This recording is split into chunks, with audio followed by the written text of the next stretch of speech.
بسم اللہ الرحمن الرحیم۔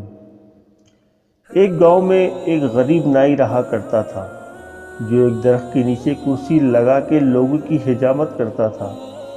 مشکل سے گزار بسر ہو رہی تھی۔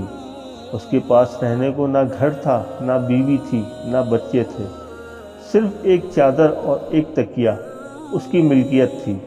جب رات ہوتی تو وہ بندہ اسکول کے باہر چادر بچھاتا، تکیہ رکھتا اور سو جاتا۔ ایک دن صبح کے وقت گاؤں میں سیلاب آ گیا۔ اس کی آنکھ کھلی تو ہر طرف شور و غل تھا۔ وہ اٹھا اور اسکول کے ساتھ بنی ٹینکی پر چڑھ گیا، چادر بچھائی، دیوار کے ساتھ تکیہ لگایا اور لیٹ کر لوگوں کو دیکھنے لگا۔ لوگ اپنا سامان، گھر کی قیمتی اشیاء لے کر بھاگ رہے تھے۔ کوئی نقدی لے کر بھاگ رہا تھا، کوئی زیور، کوئی بکریاں تو کوئی کچھ قیمتی اشیاء لے کر بھاگ رہا تھا۔ اسی دوران ایک شخص بھاگتا آ رہا تھا۔ اس نے سونے کے زیور، پیسے، کپڑے اٹھا رکھے تھے۔ جب وہ شخص اس کے نائی کے پاس گزرا تو اسے سکون سے لیٹے ہوئے دیکھا تو غصے سے بولا، میری ساری چیزیں اجڑ گئی ہے، تو ادھر آرام سے سو رہا ہے۔ یہ سن کر نائی بولا، لالے آج ادھر غربت کا مزہ آیا۔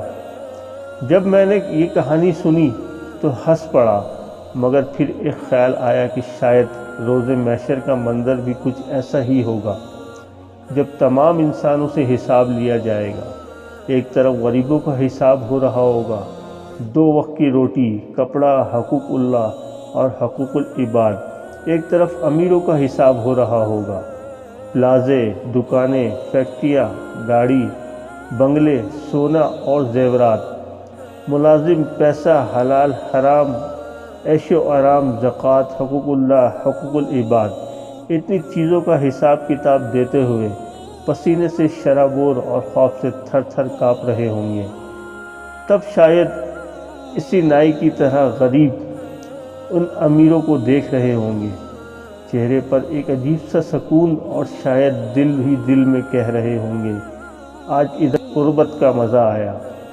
اللہ تعالیٰ سے دعا ہے کہ ہمیں ہر نعمت کا شکر ادا کرنے کی اور اللہ کی رضا کے مطابق استعمال اور تقسیم کرنے کی توفیق عطا فرمائے۔ آمین۔ شکریہ۔